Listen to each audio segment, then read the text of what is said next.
Здравствуйте, уважаемые коллеги, уважаемый Михаил Ефимович. Вот хотели с Николаем Андреевичем по итогам наших командировок непосредственно в Татинский район, Ленский, Алекминский, Хангаласский, Горный, Усалданский и Вилюйский район, многочисленные встречи с населением, с главами. Мы хотим презентовать нашу задумку по подготовке электронной системы для работы, для повышения качества работы наших глав. Да? И хотелось бы в качестве предусловия сказать, что, конечно, наши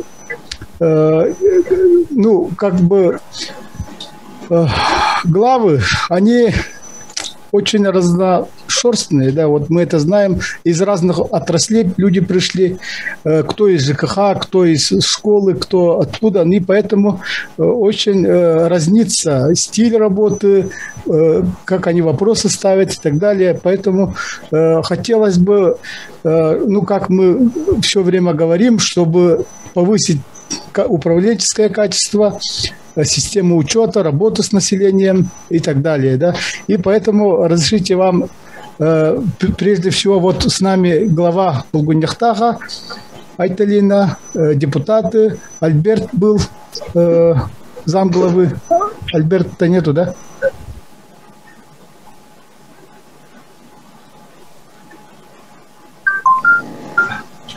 Давайте я начну. Здесь. Здесь, хорошо. Ага. Давайте я начну демонстрацию экрана.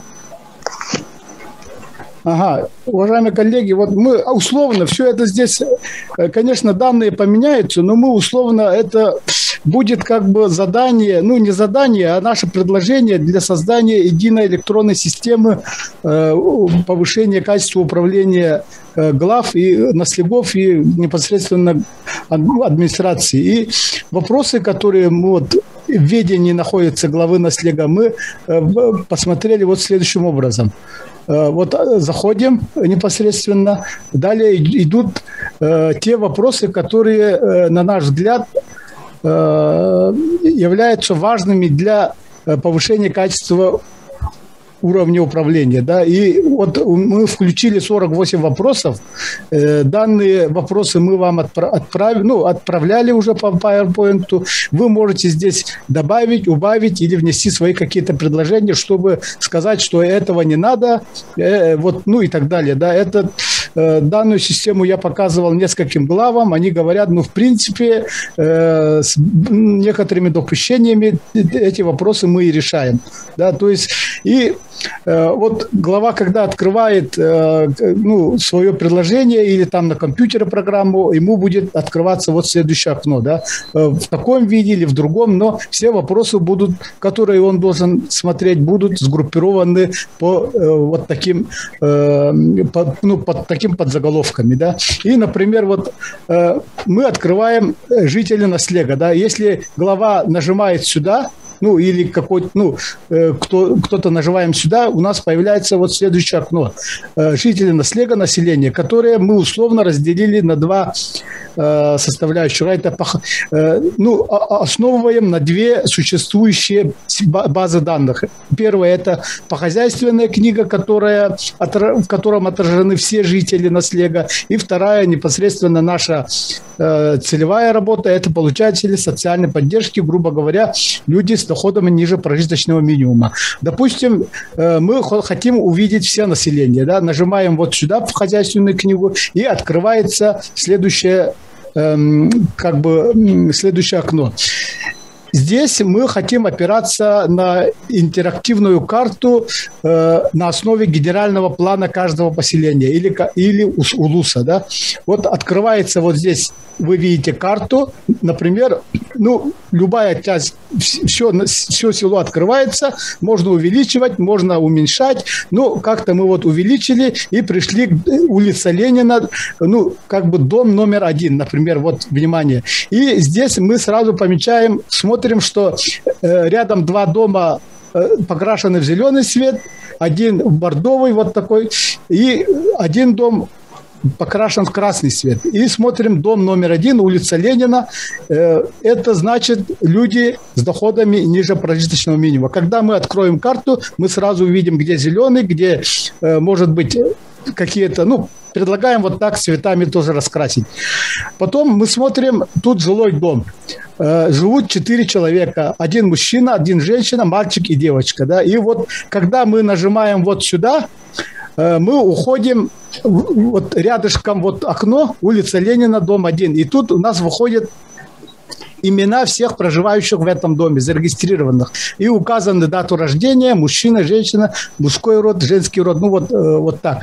И когда мы смотрим, вот Иванов Иван Ивановича нажимаем, внизу выходит окошко Иванова Ивана Ивановича, где указаны его уже непосредственно данные. Дата рождения, место рождения, пол, место прописки, место постоянного проживания, образование, работа, место работы, недвижимое имущество, ну и так далее и тому подобное, которое нам интересует данному человеку. Да? Личное подсобственное хозяйство, автотранспорт, инвалидность и так далее и тому подобное.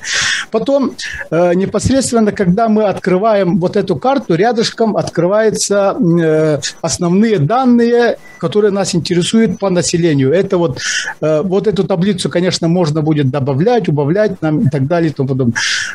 Открывается численность, и вот смотрим, Иванов Иван Иванович относится к моложе, ну, лицам трудоспособного возраста. Вот немножко вот смещение пошло. Он мужской род, и вот к этим людям он относится. Тут всего населения сколько, мужчин сколько, женщин сколько, моложе трудоспособного в трудоспособном возрасте, старше трудоспособного возраста. И вот когда мы будем все это нажимать сюда, допустим, мы увидим список всех людей старше трудоспособного возраста. Да? Ну, вот так. Потом далее идет родилось, потом умерло, браки, разводы и так далее.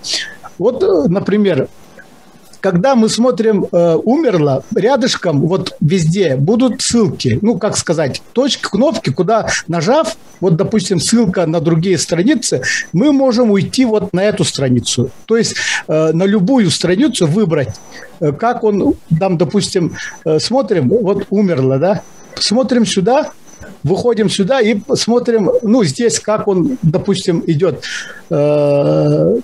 Ну, может быть, там жителя, ну, вы поняли, да, как-то вот с этим связано должно быть. Каждая вот графа вот здесь должна быть связана с большими, ну, они все взаимосвязаны. Где специалист, например, по ритуальным, ну, каким-то делам вносит в книгу, и все отражается по всей системе. Этот человек выбыл и так далее и тому подобное, да. И вот таким образом не надо будет каждый раз каждому специалисту находить, заполнять и так далее. Один раз заполнили люди с доступом, и этот человек отражается во всех наших, вот везде, во всех этих окошках он отражается. Там, где он должен отражаться, да, там будут ссылки. Далее мы идем, вот нас непосредственно интересует вот этот как бы дом, да, и тут смотрим, у него 4 коровы, 6 телят, ну и так далее, это подсобное хозяйство его, да, и вот здесь мы смотрим про ситуацию с этим домом, например, вот я говорю, там юридический статус собственности, там кадастровый номер и так далее, какие-то правоустанавливающие документы, если они есть, потом площади идут, потом электроэнергия, отопление, водопровод, там транспортная доступность, примечания и так далее, ну вот примечания. И вот когда мы нажимаем водоснабжение, нас отправляет вот сюда, вот на это окошко, тут у нас тоже есть водоснабжение, вот, ну вот сюда, да, вот номер 33. И далее мы смотрим, что нам надо, какие проблемы у него и так далее. Потом это вот по хозяйственной книге вот так, ну примерно вот так. Вот эту таблицу, конечно, можно дополнить, можно там что-то добавить, убавить, но предлагаем следующим образом. Почему? Потому что как бы некоторые главы, да, ну, не будем говорить, там, некоторые люди не совсем понимают, с чем они должны работать, и не совсем, ну, по нашим версии, да, не совсем знают, что, допустим, глава отвечает за образование, там, глава отвечает, ну, практически глава же за все отвечает, и поэтому практически все вопросы мы хотим, за которые он отвечает, учесть, чтобы они были, чтобы он не додумывал, не выдумывал, там, или там посмотрел и сказал, вот это тоже уже входит в мою компетенцию, я могу эти вопросы так-то решать и так далее. Да? Далее идем вот сюда, получатели социальной поддержки. Когда нажимаем, мы уходим вот на следующую страницу. И тут выходит получатель социальной поддержки. И вот улица Ленина, дом 1, мы смотрим, он красным помечен, тут все данные есть, которые есть. И когда мы нажимаем сюда, мы уходим на улицу Ленина, вот граждане, ну, я выбрал не Иванова Ивана Ивановича, а, допустим, Иванову Лену Петровну, да, вот нажимаем сюда, вот выделил линию и уходим к Ивановой Лене Петровне. Тут как бы получается, что когда мы нажимаем на нее, мы смотрим на тот перечень правоустанавливающих документов, согласно которым она получила социальную поддержку. То есть все это мы видим. Когда мы нажимаем сюда, мы уходим вот туда, когда она получила и так далее. Допустим, нормативно-правовая информация, история получателя социальной помощи, условия жизни, план вывода из ситуации. Ну вот в таком ракурсе как бы будет все освещено, да. И вот рядышком тоже вот так же, как вот здесь было окно, общее окно, вот тут же тоже окно общее, но тут именно вот по тем пособиям, которые она получает. Вот в данном случае ежемесячное пособие на ребенка граждан, имеющих детей, да. И вот когда нажимаем сюда, любой человек может видеть вот эту историю, вот когда, например, это пособие вручил, ну, в этом наследии начал вручать. И вот по годам, вот 2018, 19, 20, можно там до 10-го, там 90-х годов, если можно, там унести. И каждый будем посмотрим,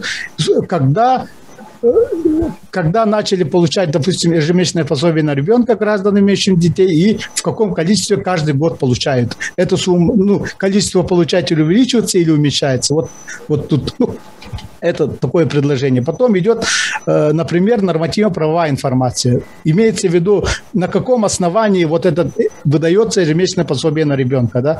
И вот закон республики, там приказ министерства, ну и так далее. И внизу ответственные лица контактной информации, которые, вот, допустим, кто заполняет, кто получает эту доход, кто там выплачивает и так далее, списки, контакты, там,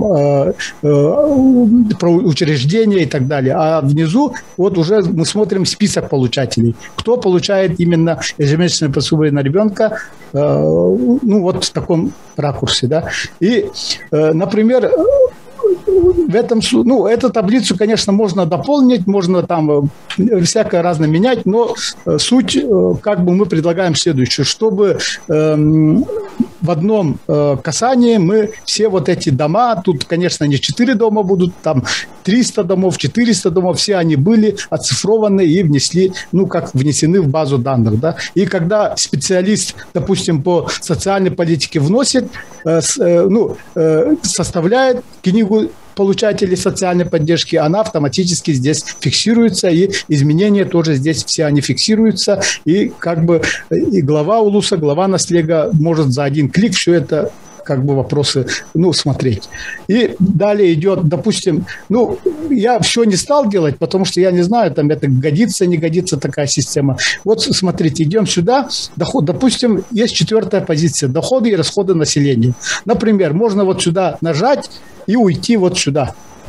Вот доходы и расходы населения. Вот пишем люди с доходами ниже прожиточного минимума, с доходами выше прожиточного минимума и пенсионеры. Ну, например, вот так. Допустим, мы нажимаем на людей с ниже дохода прожиточного минимума и уходим вот сюда. И опять же вот выходим с доходами ниже прожиточного минимума. Тут как бы собранная информация, которая не касается непосредственно доходов этого человека, не социальной поддержки, ничего там, а именно доходов этого человека. Например, вот тут те же 4 человека, те же, ну, вот этот дом, вот уходим, и вот улица Ленина, и тут получателем, ну, человеком с ниже доходом ниже прожиточного минимума я выбрал, допустим, Иванову Лену Петровну, да, вот мать семейства. Когда мы нажимаем на нее, мы выходим уже на ее личные данные. Это как бы здесь отражены ее доходы, не общие, а вот сумма ежегодного дохода, условия жизни, как она там проживает, план вывода из ситуации, вот сложной ситуации, ее образование, навык, умения, какими видами социальной помощи пользуется и так далее. Например, вот попытаюсь одну как бы систему, ну, один вид разобрать. Вот она, Иванова Елена Петровна, когда мы нажимаем, мы уходим, мы смотрим, что она является работником организации. То есть работает в какой-то организации. Вот здесь у нас так же, как вот здесь была общая таблица, рядом вот такая же общая таблица. И вот безработные, работник организации, самозанятые, индивидуальные предприниматели, инвалиды. И этот список, конечно, можно продолжать. Кем является вот человек, да, там инвалид детства и так далее и тому подобное. И вот потом смотрим, план вывода, ну, допустим, план вывода из ситуации, из этой ситуации, какой у нее. Смотрим, открывается таблица, когда нажимаем сюда. Это, допустим, например, участие в программе семейной экономики, участие в курсах по финансовой грамотности, заключение социального контракта, если у нее есть такая. Ну, какой план мы на нее придумали и как она реализует. Реализация продукции подсобного хозяйства на сельском рынке, например, или там повышение квалификации для увеличения заработной платы. Потом смотрим вот условия жизни. Мы вот когда открываем, уходим на года, как она там, у нее меняется этот статус. Да? Она вот, может быть, когда-то она получала большую зарплату, там, или там, ну и так далее. Вот погодовая статистика то нужна. И вот, когда мы смотрим, какими видами социальной помощи пользуются, уходим на эту таблицу. Да? Вот, ну вот она получает ежемесячное пособие на ребенка, там льготы при оплате коммунальных услуг, скидка при оплате за доставку дров, освобождение от уплаты за детское питание и так далее и тому подобное. И все вот эти таблицы, конечно, между собой связаны, они ссылками как бы уходят друг в друга, и где, когда мы вот одну какую-то позицию меняем, во всей таблице происходит изменение, и таким образом нам не надо искать, там, ходить, там, что-то вот выдумывать. Все должно быть отражено в данной системе. Ну, я не знаю, с точки зрения как бы программного обеспечения, можно ли вот реализовать вот такую систему? Если можно, то или она есть где-то, но я по интернету посмотрел, поискал, нигде такой системы как бы реализованной нету, потому что есть теоретические какие-то выкладки, есть основанные на каких-то вот, ну, не на каких-то, а национальных проектах система, но вот чтобы за один клик все было собрано в одном месте, я пока не встречал. Вот поэтому, может быть, мы предложим вот такую систему, попробуем на Синске или Булганихтахе разработать ее, посмотреть, как она работает и вообще нужна ли она такая система. Вот также можно вот, допустим, войти землепользование, там, сколько там сельхозугодий, сколько там каких-то вот промышленных объектов и так далее, то экология. Ну, везде можно вот эту идею нам подсказал глава Синского наслега Аркадий Максимович, что можно делать на основе этой карты, чтобы мы на основе карты уже могли более наглядно, интерактивной карты работать со всем населением, со всеми вопросами, которые мы должны, ну, которые относятся к компетенции главы наслега или УЛУСа. Ну, у меня все. Прошу ваши предложения, замечания. Нужна ли такая система или нет? Если нет, то что нам еще делать? Ну, я не знаю. Вот подумаем, давайте. Коротко. Николай Андреевич, может, вы скажете, что свое мнение? Вы же были тоже в наслегах, ездили, встречались. Ну, действительно, ситуация в сельской местности достаточно сложная. Надо сказать, что вот Синский наслег, он, можно сказать, один из наиболее таких крайних проявлений, да, вот нынешней сложности нынешней ситуации, вот, потому что там из населения 850 человек фактически живет всего около 500. Вот. И у них всего около 170 детей дошкольного и школьного возраста.